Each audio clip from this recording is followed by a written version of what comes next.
bucket list. Shockingly, only 8% of people complete theirs. It's time to change that statistic, don't you think?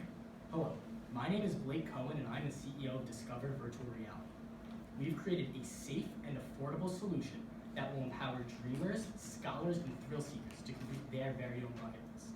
Our high-definition VR software has the ability to transform your surroundings into surreal, jaw-dropping environments. With our company, nothing is impossible. Our customers can experience their very own mission to Mars, tropical deep-sea scuba dive, and even what it's like to visit Jurassic Park. We've put together an in-depth analysis of our business plan so you can see firsthand into our groundbreaking company. Before we do that, let's meet the team. Our CFO, Robert. Our COO, Emily. Our CMO, Alex. Our CSO, Kameron. And our CTO, Jasmine. I will now pass the presentation along to Emily. Okay. Hello. Our mission statement here at DISCOVR is that we want to be able to provide the start to finish unique virtual reality experiences for the adventure in you. This means that we want to make it clear to our target market that our softwares are clear-cut storylines beginning to end. At DISCOVR, we not only provide the proper virtual reality softwares for you, but also the proper hardware, such as goggles, for you to enjoy your software. At the beginning of the year, we chose to be a limited liability company. As a new company, this was a great choice for us because we really value that a limited liability company gives us flexibility, such as being able to choose our tax method or protecting our company owners. As of right now, I'd like to pass it over to our CTO, Jasmine, to describe to you our logo, website, and app. Thank you, Emily. Branding of a company can make or break a company. Branding is an excellent way to draw in our customers. Here at DISCOVR, we were able to do an effective job at this as we placed 4th in our most recent virtual enterprise competition.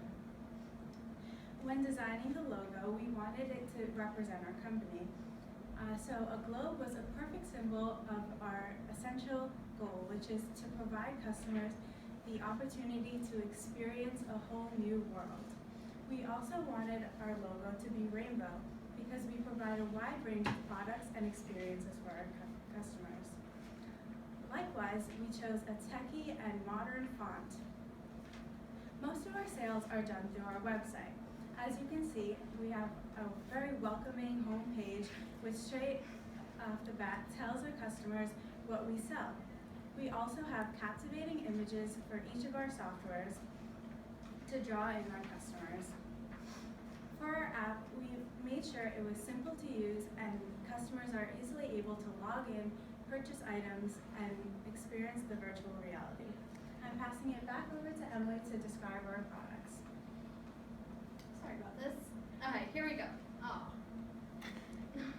Okay, I'll just do it from here. So at DISCOVR, we provide a various amount of products. We have goggles and software. So our goggles, we have 2 different kinds. The Terra VR headsets, which go for about $50, and they allow you to insert your phone, and using the DISCOVR app, you could enjoy your software. So then we also have the all-in-one HDM software, which is about $250, and it has a built-in screen and allows you to download your software directly onto the goggles. We also, our softwares are broken down to 2 different categories. We have the premium softwares and the regular softwares. Our premium softwares go for about $500, and they're manufactured at DISCOVR by our own software company. Therefore, they are more expensive to produce than our regular software, so we have 3 of them at the moment. Dino Safari, which is a dinosaur adventure, Seascape, and Mission to Space. Our regular softwares range for about $50. They are produced through a 360-degree camera and are cheaper to make. Therefore, we have a lot more of them to release since December. When we first opened our doors, we released a lot more of them. Above on the screen, you can see some of them we have now, a few photos. So we have things like skydiving, winter wonderland, a roller coaster, lacrosse interactive game, or hot air balloon. So right now, lastly, I'd like to take you through a SWOT analysis of our company. If it would let me. Okay. Oh, jeez. Okay. Oh my gosh. I'm really sorry about this. Okay. So a strength of our company is that virtual reality is the next big thing. It's the forefront of technology, and we're ready to jump on that opportunity and get started and make people excited about virtual reality. Also, our softwares are unique, start-to-finish storylines, and they are reproducible. So once you make one, you can reproduce as much times as you want without having to worry about that extra fee. A weakness of our company is that virtual reality is really a new concept. There's lots of unknowns about it, but that's okay. It's also our biggest opportunity because we have the opportunity to get people excited about virtual reality and get them interested and curious about it. In addition, we create partnerships and sponsorship rights. For example, our dinosaur, if it was Jurassic Park themed, that would make it even more exciting. Lastly, a few threats are other virtual reality firms within the VE world, such as Prism or Alternate Reality, outside technology companies such as Sony, Google, or Samsung, who are embarking on the journey of virtual reality, and vacation and entertainment companies who offer things like skydiving to do in real life, which we offer as a reality. I'd now like to pass it over to our CSO, Kameron, to discuss with you the economic conditions. Thank you, Emily. Virtual reality is booming in our world today. There's a large target market and interest in virtual reality due to its relatively new integration into society. In 2016, it was recorded by Forbes magazine that approximately 43 million people are active virtual reality users worldwide. Adding on to this, it is projected that the virtual reality industry will increase to $120 billion in revenue worldwide. Some frequent problems and issues and challenges that companies in the virtual reality industry face typically deal with the unknown user harm effects, the headset sizes, and the attainability of such high quality softwares. However, at Discover, we plan on combating this by surveying our customers frequently to get their feedback so that we can modify how we go about business in order to become more appealing to customers. Moving on to the virtual aspect of virtual reality. Our main threats right now are alternate reality entertainment from Syosset and Prism from West Hampton Beach. Alternate reality entertainment are a significant threat to us because they have three categories of softwares they offer. They offer vacations, experiences, and games. Whereas at Discover, we solely offer experiences. However, we plan on combating this by updating our softwares frequently so that we can make them appealing and not boring to consumers after they are purchased. In addition, we plan on adding arcade games to the softwares that we offer. I will now move on to discuss our sales and projections that we have upcoming.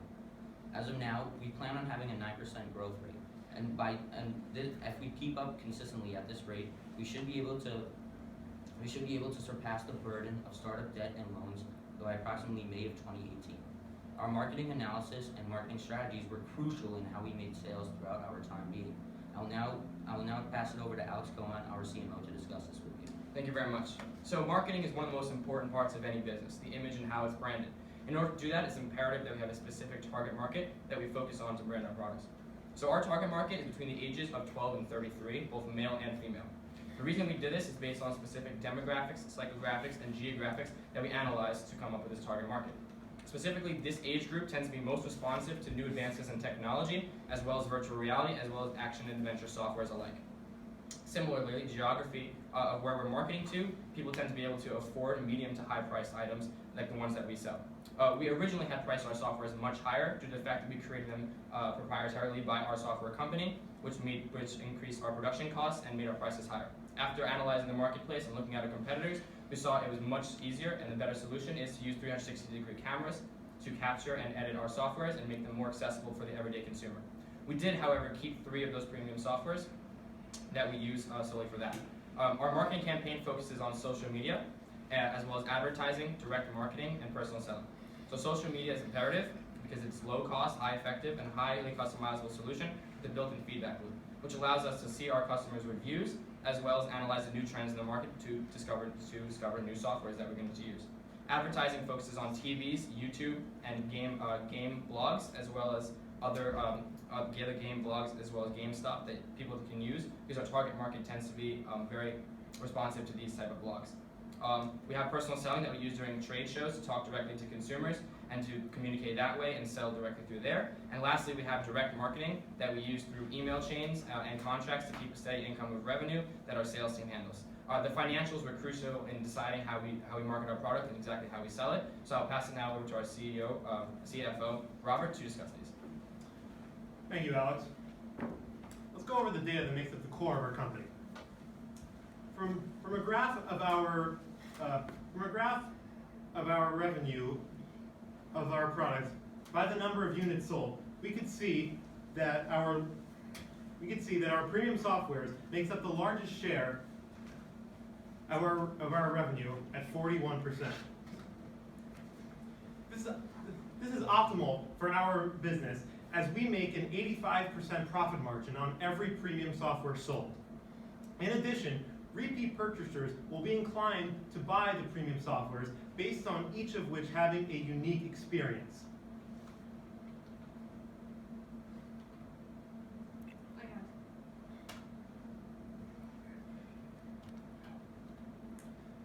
From this graph of our sales revenue month to month, we can see that we have a 9% growth rate from the time that we start.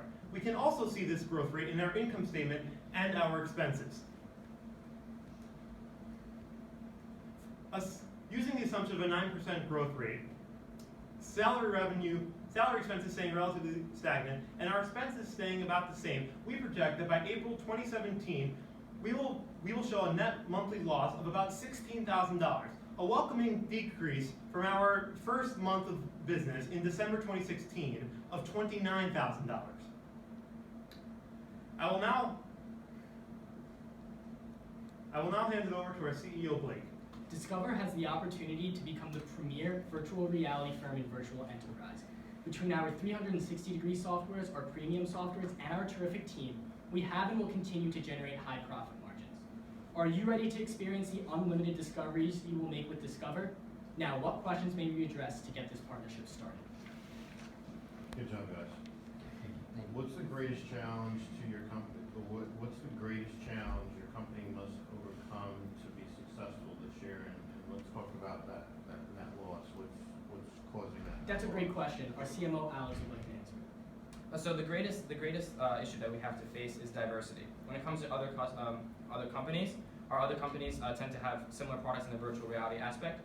We like to focus specifically on what makes our company different, which is specifically that we have a wide range of products ranging from premium to regular softwares. So while other companies may have, you may be on a beach in Hawaii and you may be able to experience that, there's really no start to end experience that you can go by, and there's nothing for you to really do.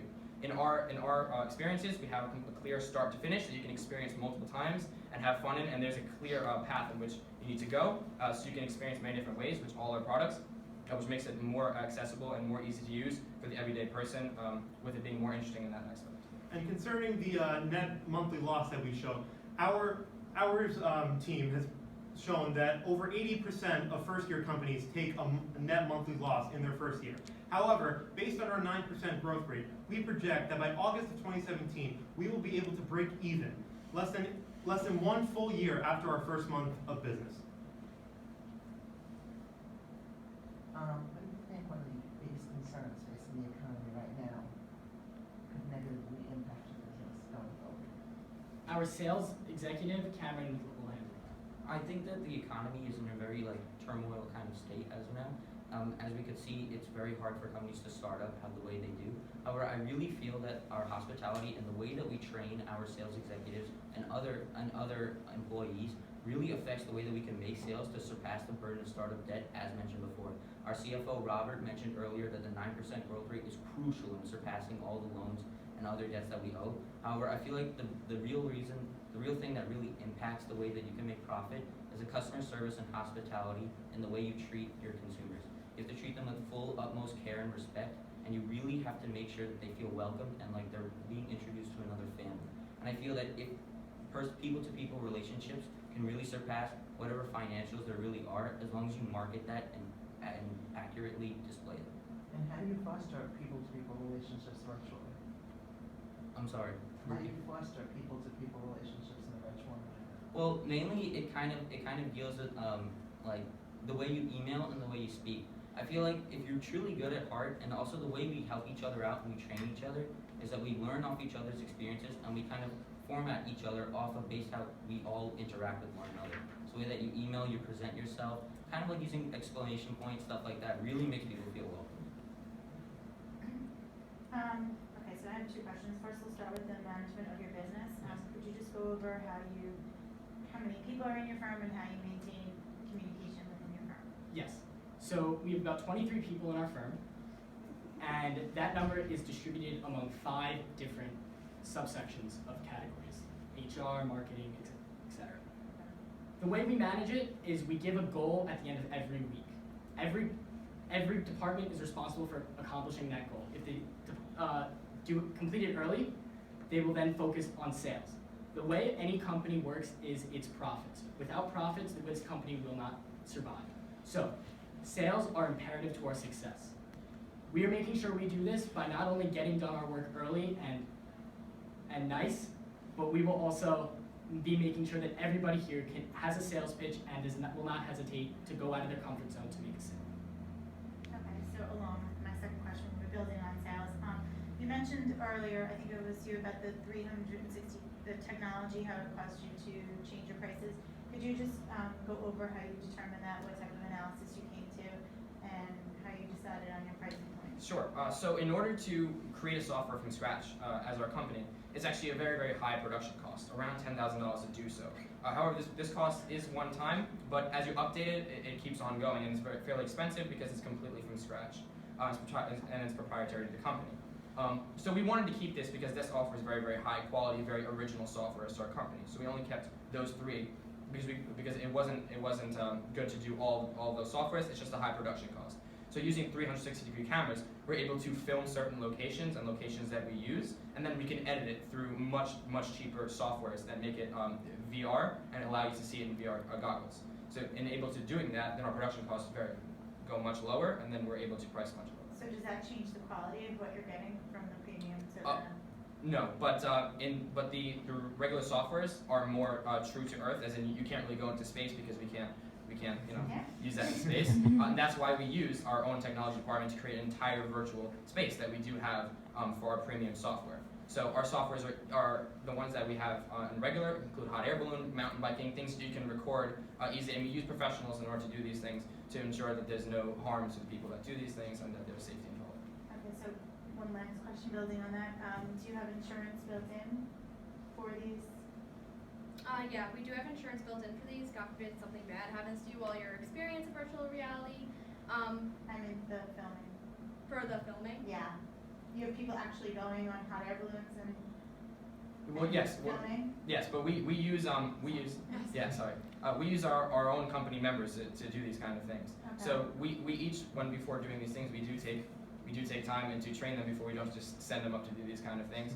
So the liabilities are with us with that. But yeah, so we make sure that it's as safe as it could possibly be in those aspects. Did you build insurance costs into your financials? Yeah, since we are a first-year company, it was tough to calculate exactly how much it is to cover the insurance costs of these experiences. But through our financial team, we are working to figure out how these insurances work out. In addition, we make sure that each experience is financially sound for both us and our consumers. So with the insurance built in, our experiences provide top-notch fun and excitement for everyone while maintaining the safety aspect of our company. Yeah, just building on that too, on the insurance piece, do you also have built-in legal fees as well into your financial statement? Our COO, Emily, will take this. Yes, we do have built-in legal fees because God forbid something happens, anything, we need to make sure we're fully prepared for that. We do not want to have something happen and not have the funds to cover that, because that would be a disaster. So of course it's built into our financials. And then just what else are you guys doing in the process for developing new products? I know you touched upon it a little bit, but. Yes, sure. So I had mentioned we use social media to kind of find out these type of things, and this allows us to see trends that are up and coming and are very, very new. So it doesn't take much time for them to be old and become fads at that point, because we're able to see it as soon as it comes out, and therefore we're able to market it that way. But we also use our design technology to make it our own Discover signature when we're doing these type of things, and our CTO Jasmine can talk more about designing it that way. We would like to, as Alex has mentioned, we'd like the opinions of our customers, so finding out what exactly the customers would like, and we can even come up with premium software. We can add another premium software to our three that we currently have based on the customer's opinions. Thank you. Thank you. Thank you very much.